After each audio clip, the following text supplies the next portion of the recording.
윤석열 파면 선고 하루 전입니다. 아, 떨려. 지금 긴장감이 최고조입니다. 윤석열이는 지금 빨리 조영구 이삿짐센터 전화나 하세요. 내일이면 방 빼야 됩니다. 지금 빼야 됩니다. 예, 그래서 이제 내일 저희가 생중계 같이 하잖아요. 매불쇼가 10시 반부터 라이브로 하는데 저희가 이제 게스트 지금 윤석열 측과 지금 협의를 좀 하고 있습니다. 윤석열이 헌재 안 나간다고 보도가 떴거든요. 맞아요. 네, 그래서 저희 쪽에서 지금 섭외 요청을 넣고 있습니다. 네. 실시간으로 리액션 보여주면서 실시간으로 함께 맘 졸이고 함께 환호하면서 리액션을 실시간으로 따버립니다. 동접자에 미친 거 아니야? 아, 동접자 그러면 200만 갑니다. 200만. 아, 너무 재밌게 윤석열. 저희가 한번 섭외를 넣어보도록 하겠습니다. 내일 윤석열 파면 못지않게 빅매치가 하나 있습니다. 그렇습니까? 매불쇼 대 경공, 경공 대 매불쇼. 아이고, 그게 무슨 의미가 있습니까? 아이고. 매불쇼의 선방을 응원합니다. 솔직히 좀 부담돼요. 어때요? 그런 거 없어. 없어. 아무도 묻지 마, 우리 방송. 나 혼자 할 거야, 그냥. 아니, 내일 5분, 10시 반. 5분 전하고 태도가 너무 다른데. 방송 전만 해도 내일 어떡하냐. 내일 어떡하냐. 윤석열 파면이 중요하지. 맞아요. 뭐가 중요해. 아무도 보지 마. 10시 반이니까. 10시 반부터 11시 반까지 생방으로 할 테니까 아무도 오지 마. 이 유튜브계 정말 뜨거운 관심사입니다. 물론 여러분 진짜 한 가지만 부탁드릴게요. 많이 봐주셔야 되는 게 만약에 동접자 많이 안 나왔다. 너 같은 놈들이 와가지고 제발. 고맙습니다. 자, 그리고 오늘 아주 중량감 있는 대단합니다. 분을 모셨습니다. 저도 근데 살면서 이분 실물은 처음 봅니다. 정동영 의원님 박수로 맞이합니다. 반갑습니다. 아유, 처음 매불쇼 제가 열렬 팬입니다. 너무 감사합니다. 영광입니다. 내일 매불쇼가 1등할 것 같습니다. 대단히 고맙습니다.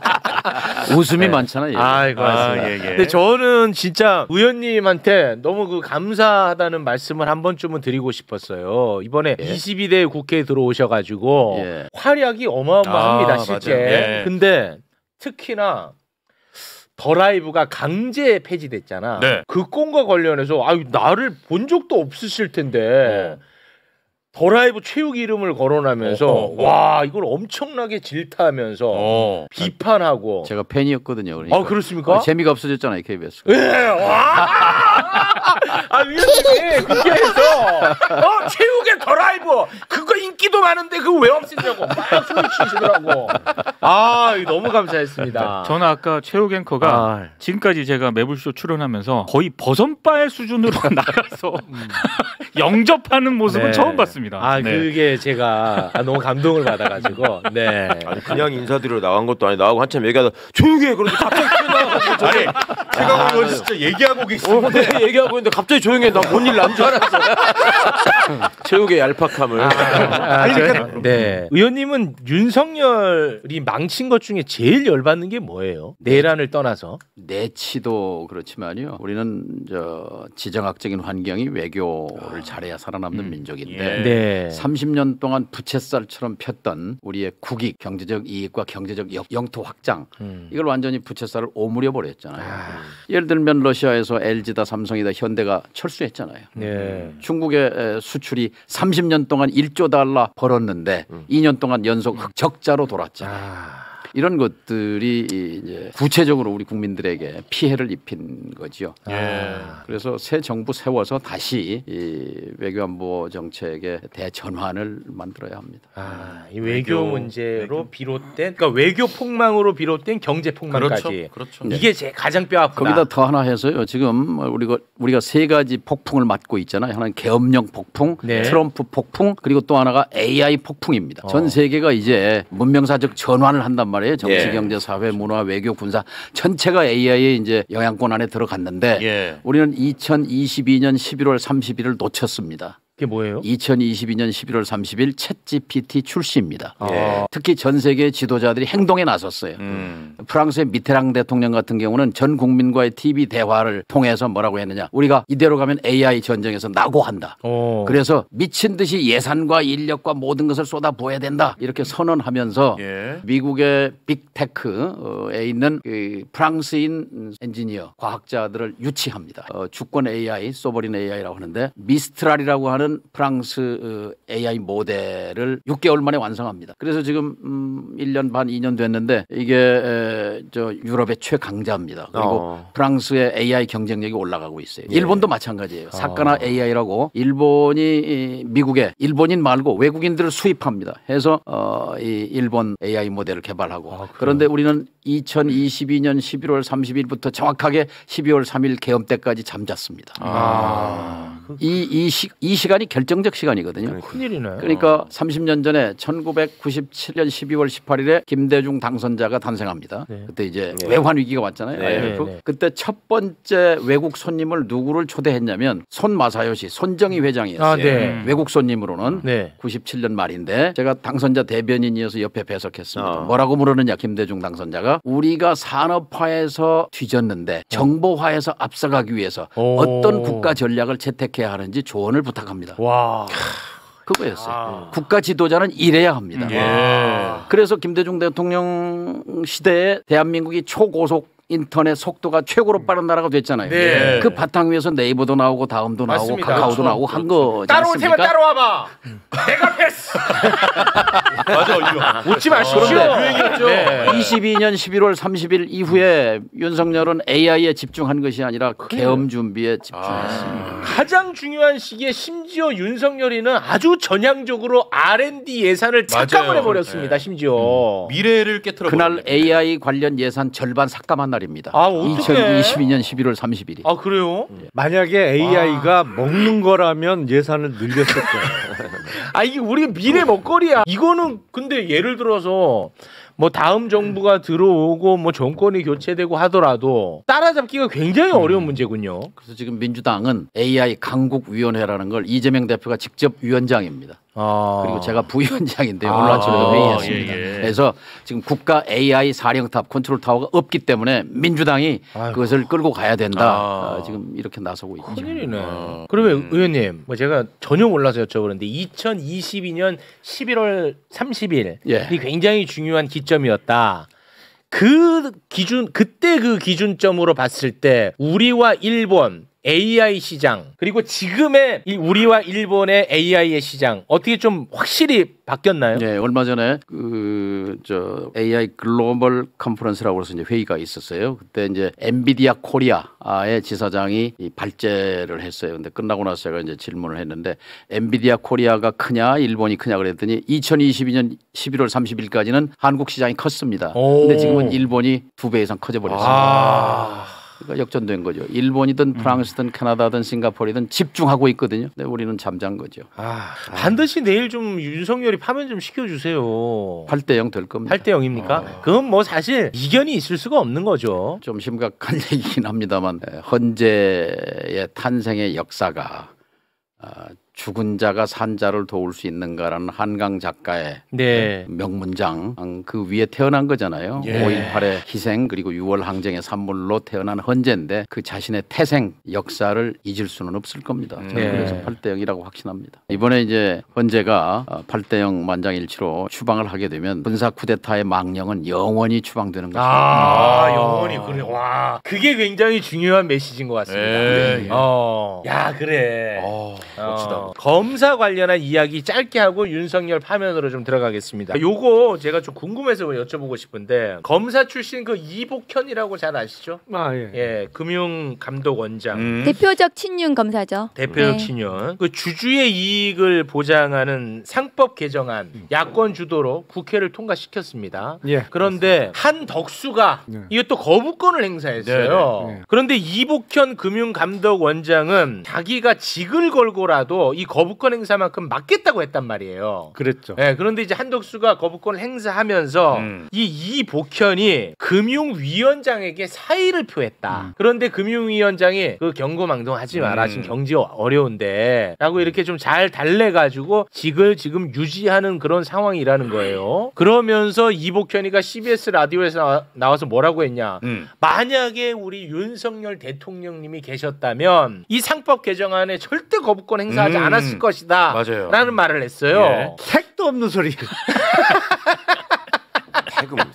정말 택도 없는 소리. 아니 그래서 내가 궁금한 게 뭐냐. 이복현이 사의를 표했다? 복현이 지금 뭔가 윤석열 파면될 걸 알고 지금 먼저 이렇게 좀 도망가는 건지 아니면 뭐 쇼를 하는 건지 나는 이게 뭐 해석이 안 되는 거예요. 해석이. 제가 보기엔 이복현. 일단 이복현 금감원장은 정치의 뜻이 있는 것 같아요. 그러니까 왜냐하면 그것도 뉴스쇼 나가서 한 얘기잖아요. 맞습니다. CBS. 역대 어느 금감원장도 언론에 나가서 나 뭐 사퇴한다. 그리고 뭐 대통령이 있었으면 이랬을 거다. 이런 얘기를 한 적이 없어요. 네, 저도 진짜 생소하더라고. 네. 그러니까 이미 내일 파면은 되게 될 거고 나는 금감원장에 있으면서 인지도를 최대한 끌어올리고 어쨌든 상법 개정안에 찬성하는 거는 방향은 맞으나 네. 그 의도는 순수하지는 않다. 절대로. 그리고 이게 주주들한테는 굉장히 관심 있는 이슈거든요. 그럼요. 이게 개미 투자자들한테는 완전히 초미의 관심사인 것인데 한덕수 권한대행이 거부권 행사를 했는데 윤석열이 대통령직으로 있었으면 거부권 행사를 했을까 안 했을까? 아니 맨날 재벌 회장들 불러서 야 광모야 말아봐 하고 저거 재벌 회장이 술도 잘 못 먹는 게 저게 무슨 회장이라고 이랬는데 재벌 회장들이 제일 관심이 많은 게 이 상법 개정안이에요. 그렇습니다. 왜냐면 이게 시행되면 아주 그 수십 년 동안 그 튼튼했던 철옹성이 일부 뚫린다고 생각을 하기 때문에 맞습니다. 결사 반대예요. 그렇겠죠. 그러니까 한덕수도 그쪽으로 넘어간 거고. 윤석열 무조건 거부권 행사했어. 무조건 했지. 그러니까 얘기를 할 필요도 없어. 이복현을 우습게 보면 안 돼요. 그냥 정치의 뜻이 있는 게 아니라 지 스스로 대통령감이라고 생각해. 걔가 아주 그 정치적인 감각이나 이런 게 발달돼 있어. 그래요? 박 의원님 잘 아시잖아요. 네, 걔 얼마나 이게 이걸 잘하는지. 그래요? 나도 볼 때마다 놀래. 이복현이를 볼 때마다. 지금 그만두는 거는 침몰하는 배에서 제일 먼저 뛰어내리는 중이고 그러면서 윤석열에 대해서 그렇게 실드하는 것은 배신자 이미지를 두려워하는 것이고요. 윤석열의 아바타 한덕수 총리가 윤석열이라면 안 할 것이다. 한덕수여서 한다. 이렇게 말하는 것 자체가 어폐가 있죠. 그리고 이복현이라는 검사가 그동안 했던 행보들은 정말 대표적인 그 친윤 그 언론 플레이에 능했던 그 전형적인 검사라고 저는 생각하거든요. 그래서 지금 김용남 의원님 말씀하신 대로 정치의 뜻이 있는 인지도 높이는 중이다. 어느 금감원장이 그렇게 저렇게 온 지금 뉴스를 자기 이름으로 저렇게 오르내리게 하는가. 공직자로서 매우 부적절하다고 생각합니다. 뭐 만약에 그 큰 뜻이 있어서 나오면은 그 삼부토건으로 우린 치면 돼. 너 뭐 했냐? 맞아요. 우린 칠 게 많아. 그러면은 좀 너무 불경한 질문이긴 한데 정형식 재판관님과 안창호 전 재판관 지금은 인권위원장 이 두 사람을 정확하게 객관적으로 비교하더라도 안창호가 더 오른쪽이에요? 박근혜 때 안창호 씨의 스탠스를 보면 정형식 재판관한테 당신이 가장 지금 극우에 가까운 사람 아니냐라고 물으면 내가 안창호하고 비교될 정도로 그 정도는 아니다 라고 기분 나빠할 거라고. 그러니까 또 안창호 씨가 훨씬 더 오른쪽. 이 사람은 진화론을 안 믿는 사람이야. 그리고 그 심지어 그 보충 의견에다가도 성격 말씀을 써놓고 시작합니다. 그 정도였는데도 그 사람이 볼 때도 안창호 입장에서 보면 정형식이 좌파지. 진짜요? 그 위치에서 보면 많이 오른쪽이구나. 그러면 뭐 걱정 안 해도 심하게 저기는 정형식은 적어도 진화론은 믿는 사람이라니까. 걱정 안 해도 돼. 그러네요. 사실 얻을 걸 다 얻었기 때문에. 없을 거예요. 소수 의견은 없을 것이다. 거예요. 뭐 가령 보충 의견은 있을 수 있다. 뭐 그거는 그거야. 윤석열 이사는 진짜 더 엄벌에 쳐야 된다. 뭐 이런 식으로. 파면으로 부족하다. 재구속해야 됩니다.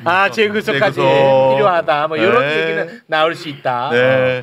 예, 너무나 당연한 일이 지금 너무 늦어져서 많은 분들이 정말 내일을 이제 벅찬 마음으로 맞을 수 있을 거라고 생각하고요. 지금 이거는 윤석열 개인의 문제가 아니라 한국 사회가 그동안 가지고 있었던 온갖 이 암덩어리들이 이 윤석열의 탄핵 상황에서 그대로 다 작동하면서 드러났다라는 거를 끝까지 좀 잊지 않으셨으면 좋겠습니다. 네. 이자들은 뿌리를 뽑아야 됩니다. 맞습니다. 너무 맞는 말씀입니다. 네. 12월 3일 날 이루어진 비상계엄이 헌법과 법률에 반하는 게 너무나도 명백하고 중대함에도 불구하고 123일이나 걸렸습니다. 내일 기준으로. 와.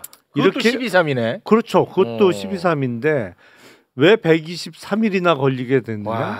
그만큼 사실은 내란 세력의 뿌리와 범위가 꼭 넓다는 반증 아닌가 싶어요. 그래서 맞습니다. 내일 파면 선고 이후에 내란 세력에 대한 발본색원하는 새로운 말 그대로 새로운 출발점이다 이렇게 생각합니다. 네, 그리고 저는 최상목 부총리 탄핵 반드시 시켜야 된다. 그리고 한덕수 지금 대행 그 두 사람이 지금 헌법 파괴 그 위헌 행위를 계속해서 저지르고 있는 상태이고 이 최고위 공직자들이 그리고 내란 공범으로 수사 대상자들이거든요. 이런 사람들이 지금 윤석열 그 이후에 국가를 운영하기 위해서는 절대로 안 된다. 그래서 한덕수에 대한 탄핵도 저는 연이어서 이루어져야 된다. 이런 말씀 좀 드리고 싶습니다. 네. 자, 그러면 역사 개그맨 썬킴의 거침없는 세계사.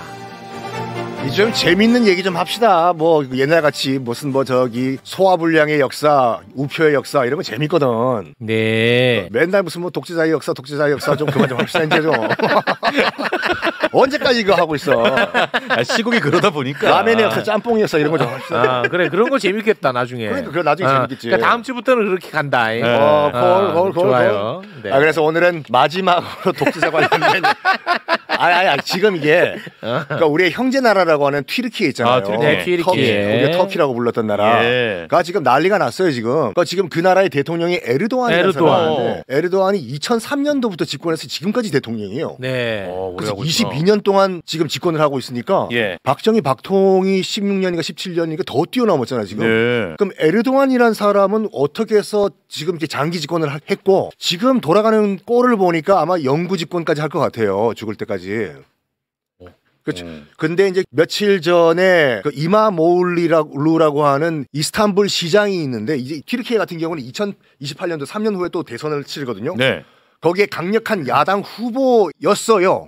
지금 이스탄불 시장이 전격적으로 집에서 출근 준비를 하고 있는데 경찰이 들이닥쳐가지고 이스탄불 시장을 체포해가지고 깜빵에 쳐넣어버렸어. 그래가지고 이제 전국에서 지금 반정부 시위가 일어나고 있는데 뭐 이스탄불이라든지 수도 앙카라 같은 경우에는 뭐 수백만 명이 지금 시위라고 있거든요. 이 나라는 지금 왜 이런 지금 꼴이 됐는지 간단하게 좀 설명을 드릴게요. 네. 튀르키예를 이해하기 위해서는 이 나라가 이전에는 오스만 제국이라는 나라였어요. 네. 저기 지금 튀르키예 지도인데 한때는 오스만 제국이 지금 저 땅뿐만 아니라 유럽과 북아프리카와 중동, 사우디아라비아를 싹 다 포함하는 대제국이었어요. 네. 근데 오스만 제국이 한번 똥망 태클을 타요. 1차 세계대전 때 연합군 측의 편을 쓸까 아니면 독일 측의 편을 쓸까 이렇게 왔다 갔다 간을 보다가 아무리 봐도 독일이 이길 것 같다고 해가지고 오스만 투르크가 독일과 손을 잡아버려요. 근데 문제는 독일이 박살이 나버리잖아요. 영국과 프랑스가 등장해가지고 전쟁에서 진 오스만 투르크, 오스만 제국 땅 내놓으라고. 그때 프랑스가 떼간 게 지금의 시리아예요. 그리고 원래는 오스만 땅이었던 지금의 팔레스타인과 이스라엘. 이건 영국이 떼가. 그래가지고 나라가 거의 갈기갈기 찢어져요. 오스만 제국이 그 독일 쪽으로 줄 잘못 써가지고. 잘못 줄 써서.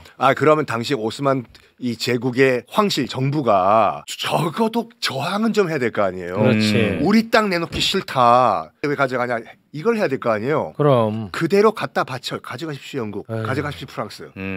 그랬더니 정부가 그렇다 치더라도 국민들이 가만 안 있었어.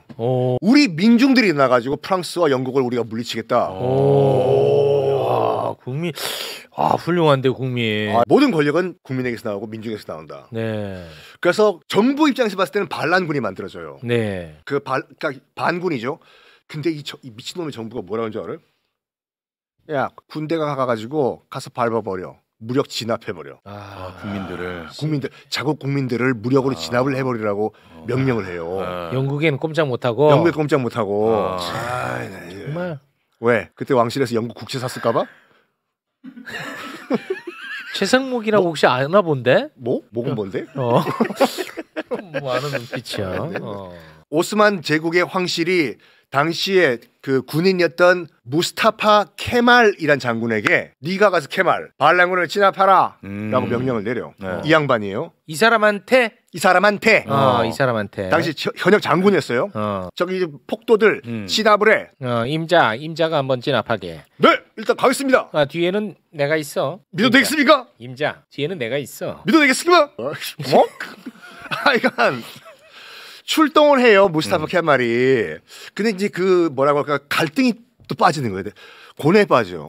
내가 지금 정부의 명령을, 나도 현역 군인인데 명령을 받고 지금 가긴 가지만 내가 정말 이 명령을 수행을 해야 되는지, 부당한 명령을 안 그러면 내가 저 국민들의 편에 서야 되는 건지 갈등을 해요. 부당한 명령은 내가 거부를 해야 되는 것인가, 아니면 내가 국민 편에 서야 되는 것인가. 결국에는 부당한 명령은 따르지 않는다. 와, 좋았다. 좋아요. 좋았다. 좋았어. 그래서 무스타파 케말 이 사람이 국민들과 손을 잡아요. 와, 케말. 정부 입장에서 봤을 때는 반역자죠. 그렇지. 네. 국민들 입장에서 봤을 때는 영웅이고. 그렇지. 그래가지고 정말 신들린 전법으로 영국과 프랑스와 이런 열강과 맞서 싸우면서 지금의 튀르키의 영토를 회복을 해요. 저 사람을 필두로 이 사람이 리더가 돼가지고. 와, 케말 대단하네. 대단해요. 그리고 오스만 튀르크가 이슬람 왕국이었거든요. 이슬람 왕국의 마지막 황제를 쫓아내버려요. 그래서 오스만 제국 600년 역사의 문을 닫게 만들어요. 와, 진짜. 이 나라는 더 이상 오스만 제국이 아니라 국민이 주인인 튀르키 터키 공화국이다라고 선포를 하고 새로운 나라를 만들어요. 그 지금 터키 아버지예요.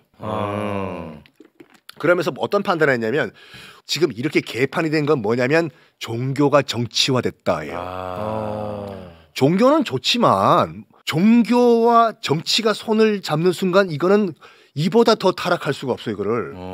그래서 어떤 선언을 하냐면, 앞으로 내가 새로 만든 터키 공화국은 600년 동안 이어진 정치가 종교와 손을 잡는 건 그대로 딱 끊어버린다.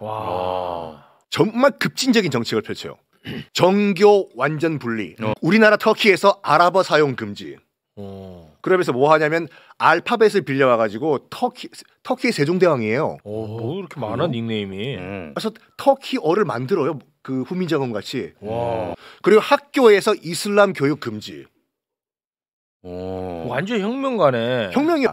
이 양반이 뭐라고 하냐면, 그러니까 자기는 유럽이 되겠다 이거예요. 더 이상 중동 국가가 아니라. 이러면서 그 나라를 완전 뒤집어 엎는데, 이제 그게 좀 약간 뭐라고 할까, 너무 빨리 나가면은 부작용이 발생하잖아요. 그렇죠. 터키 지도를 보면은 지금 요쪽 서쪽 있죠. 왼쪽이 지금 유럽과 붙어 있는 곳이에요. 네. 우리가 알고 있는 이스탄불 같은 대도시가 있는 곳이요. 왼쪽이. 저기는 서구화를 굉장히 반겨요. 이슬람교 빠이빠이, 우리는 유럽이다 이거요. 근데 동쪽 있죠. 중동 쪽에 붙은 오른쪽은 아직까지 약간 오스만 튀르크의 그런 시골 깡촌이에요. 무엇이요? 뭐고 이거? 왜 우리 보고 지금 그 예배드리지 말라고 하고, 왜 이슬람교를 믿지 말라고 하고, 저 뭐야 저 정말 저거? 반케말이에요. 이러면서 약간 동서 간의 갈등이 이제 점점 쌓여가는데, 그러니까 유럽 쪽, 저쪽 서쪽은 계속해서 이제 그 경제 발전을 이룬 반면에 동쪽은 계속 깡촌. 그러니까 동쪽에 있던 사람들은 이런 생각합니다. 개혁이고 나발이고 서구하고 나발이고, 원래 우리 저기 이슬람 옛날 걸로 돌아가자. 이런 분위기가 형성이 돼요. 그게 폭발했던 게 언제냐면 1994년 이스탄불 시장 선거 때였어요. 이때 이스탄불 선거 시장 때 여러 정파들이 나왔는데, 여러분, 이슬람교를 믿어야지 우리가 다시 잘 살 수 있습니다 라고 주장하는 그 당시 딱 40살이었던 신인 정치인이 등장을 해요. 놀랍게도 그 신인 정치인이 이슬람교를 믿어야지 우리가 터키에 잘 삽니다 라고 주장해서 시장에 당선을 해요. 그 사람 이름이 에르도안이었어요. 그게 에르도안이야? 네. 오. 다시 이슬람으로 돌아갑시다. 옛 영광을 찾자 이거구나. 옛 영광을 찾자. 근데 이슬람 만세 하니까 표를 찍어주잖아요. 이때부터 이 사람이 이걸 파악을 한 거야. 이슬람 만세 부르면 난 정치적으로 승리한다. 이때부터 슬슬 작업을 해요. 그래서 2001년도에는 정의개발당이라고 해서 진짜로 이슬람 정파를 만들어요. 그러니까 그 전까지만 하더라도 90년대 후반에도 그 수많은 그 이슬람 정파들이 만들어졌는데 군대가 와가지고 그냥 강제로 정당 해산해버려요. 이슬람교 색채를 띈 정당은 인정할 수 없다고 해가지고 에르도안이 드디어 야, 표 안 무섭냐고. 내 뒤에는 이슬람교를 지지하는 그러니까 우리나라는 잘 모르겠어요. 가난한 거 죄 아니에요. 무식한 거 죄 아니고 그리고 학교 못 간 것도 죄가 아닌데 이렇게 순진한 사람들을 악용하는 그렇지. 정치인들 속임수를 당하는 순진무구한 사람들도 불쌍하고 그걸 악용하는 사람들도 측은해 솔직히 말해가지고 똑같은 일이 여기서 발생한 거예요. 그러니까 정말로 시골에 계시는 할배 할머니들 그러니까 지금도 이 에르도안이 집권하고 있는 그 베이스가 이거예요. 아이고 민주주의고 나발이고 다 필요 없어. 옛날 왕이 집권했던 그때 야 독재 뭐 어때? 우리만 잘 살면 되는 거지. 뭐 16년 동안 독재하면 뭐해? 우리 보릿고기 없어졌잖아. 이거 안 돼요 이거. 그러니까 그거를 슬슬 악용하기 시작했죠 양반. 그러니까 전광훈이가 대통령이 된 꼴이네. 우리로 보면. 전광훈 누구요? 아니 뭐 있어요 우리 좀 아버지랑 동기인데. 하여간 그러니까 저런 식으로 이제 그 순진무구한 유권자들을 이제 악용을 한 거지. 반대파한테 이렇게 얘기합니다. 나 날릴 수 있으면 날려봐. 내 뒤에는 누가 있냐? 진짜 막걸리 몇 잔 사주면 찍어주는 지지자들이 있다. 깔려 있어. 이 양반이 처음으로 총리가 돼요. 총리가 마음에 안 드는 거야. 내각 책임제 총리는 언제든지 날아갈 수 있는 거 아니야? 이거 어쩌지? 2014년도에 개헌을 해가지고 대통령이 돼요. 처음으로 직접 대통령. 2014년에. 그러면 당연히 이 에르도안을 반대하는 반대파가 있었겠죠. 2016년도에 터키 역사를 바꾼 사건이 발생합니다. 2016년 7월 15일 날 쿠데타가 발생을 해요. 이건데 굉장히 어설픈 쿠데타였어요. 6시간 만에 끝나요. 그래서 에르도안이 자작극을 벌였다는 얘기도 있거든요. 요게 그러니까 이제 군인들이 탱크랑 장갑차를 이끌고 이제 앙카라랑 이스탄불에 우르르 들어와요. 그럼 어디선가 많이 본 장면 같이 시민들이 앞에 탱크를 막아. 어디 가냐고 지금 너희들이 감히. 장갑차를 막아요. 근데 저 튀르키예 군은 뭘 했는지 알아요? 발포를 했어. 발포를? 요날 하룻밤에만 260명이 죽어요. 갑자기 콩 볶는 소리가 들려. 따르륵 하고. 막고 있던 시민들이 우수수수 쓰러져 이렇게요. 260명이 죽어요. 군인들이 총에 맞아가지고. 에르도안은 요게 이제 그 의문점이 뭐냐면 쿠데타가 일어나기 직전에 바로 어디 휴양 도시에 휴가를 갔어요. 에르도안이. 그래서 에르도안의 자작극이란 말이 나온 게 그거예요. 그래서 쿠데타 직전에 수도를 빠져나와서 자기 놀러 가 이렇게. 그래서 방송국은 자각이 됐기 때문에 방송을 못 하잖아요. 페이스북에 페이스타임을 이용해 가지고 국민들에게 얘기합니다. 저기요. 국민 여러분, 쿠데타 좀 진압해 주세요. 그래서 시민들이 와 몰리니까 총은 쏘지만 시민들이 이제 탱크 위에 올라가고 이러니까 6시간 만에 끝나요. 자, 아무도 몰라요 이게요. 에르도안의 자작극인지 아니면 진짜 쿠데타였는지. 근데 문제가 뭐냐면 이거예요. 에르도안이 이 군사 쿠데타를 이용을 해가지고 여기에 관련된 자들 싹 다 검거 해가지고 그게 관련자뿐만 아니라 지금 이 기회에 나를 반대했던 놈들, 나에게 욕을 했던 유튜버들, 나에게 욕을 했던 신문 기자들 싹 다 수거해. 이걸 계기로 이걸 악용을 하는 거야. 그래서 7만 7천 명이 체포가 돼요. 7만 7천 명을 체포해. 와, 진짜 싹 다 빠져들어요. 그다음에 나에게 반대했던 교사들, 신문 기자들, 판사, 검사, 헌법재판관들 15만 명을 해고해요. 해고를 하고. 와. 그러니까 반대파를 저는 친이 쿠데타라고 믿는데 이 친이 쿠데타를 이용을 해가지고 반대파를 7만 7천 명을 체포하고 15만 명을 날려버려요. 그러니까 자기 반대 목소리를 싹 없어요. 이게 2016년도잖아. 2017년도에 이걸 계기로 해서 반대파가 없어졌어 지금요. 개헌을 해버려요. 개헌을 하면서 뭐 하냐면 비상조치 발동권, 그러니까 계엄이지. 6개월 동안 내 마음대로 할 수 있다. 그리고 또 하나가 뭐냐면 진짜 무시무시한 게 뭐냐면 2017년도에 개헌해가지고 국회 해산권을 지가 가져가요. 와. 그때부터는 그러니까 실제로 에르도안에게 반대 목소리를 냈던 신문사 방송국 있죠. 그대로 폐간시키고 친정부 기업에게 넘겨버려요. 그리고 페이스북이나 이런 SNS 회사들 있죠.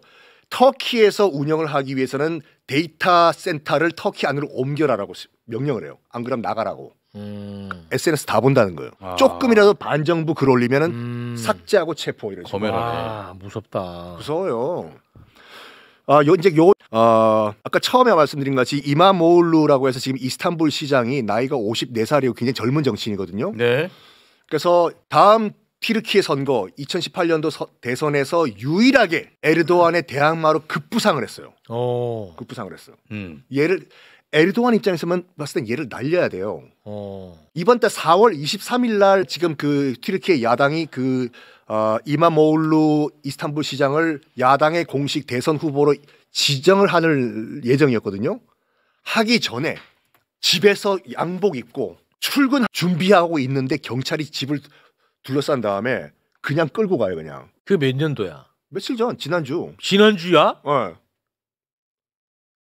이스탄불 시장을 이번 달에 야당 대선 후보 이제 그 지명을 해야 되는데 출근길에 있는 이스탄불 시장을 잡아가지고 집에서 마지막 페이스북 영상을 찍은 게 있어요. 시민 여러분, 나 시장인데요. 지금 우리 집 주변에 지금 경찰이 여러 겹으로 지금 저를 포위하고 있습니다. 알고 있었어. 그 넥타이 메고 있으면서 아무리 봐도 제가 지금 잡혀갈 것 같은데 저는 포기하지 않습니다. 여러분 저를 잊지 마십시오 하고 끌려가요. 그리고 바로 어떤 교도소에 넣어버려요. 아니 그러니까 뭐 명분은 뭐야? 혐의가 있을 거 아니야. 반국가 조직과 연계된 거. 그냥 막 붙였구나. 이게 뭐 코에 걸면 코걸이고 그렇지. 그렇죠. 그걸 어떻게 증명을 해 이거를. 그래서 지금 결론은 뭐냐면은 지금도 우리가 방송하는 이 시점에서도 지금 튀르키예 현지에서는 수십 명, 수백만 명이 지금 에르도안 물러나라라고 지금 시위를 벌이고 있는데 어제 지금 봐요 이거 뭐야? 우와, 현재 지금 튀르키예 시위 현장이에요. 튀르키예 그 에르도안 물러나라고? 에르도안 물러나라는 시위하는 현장에서 지금 물대포와 최루탄까지 등장을 했거든요. 하여간 뭐라고 할까 약간 딱딱하고 어두운 그 무거운 독재자 얘기는 오늘로 좀 그만 좀 했으면 좋겠고 오늘이 그 4.3 희생자 추념일입니다. 네, 맞습니다. 그러니까 정말로 그 죽은 자가 산 자를 살리는 그런 순간이 왔으면 좋겠다는 말씀드리면서 물러가겠습니다. 내일이 이제 정리가 되면 진짜 흥미로운 옛날 이야기도 여러분께 소개를 또 많이 해드리도록 하겠습니다. 맞습니다. 하지만 이제 내일 파면은 처벌이 아니에요. 징계야 그냥. 징계예요. 징계. 끝까지 가야 돼요. 처벌 받을 때까지. 고맙습니다. 오늘 진짜 대단했다. 대단했습니다. 고맙습니다. 여러분 구독 좋아요 많이 눌러주시고 댓글 많이 달아주시고 내일 10시 반 라이브로 만나 뵙도록 하겠습니다. 떨립니다. 하지만 믿음을 안고 가겠습니다. 네, 맞습니다. 오늘은 여기서 물러나겠습니다.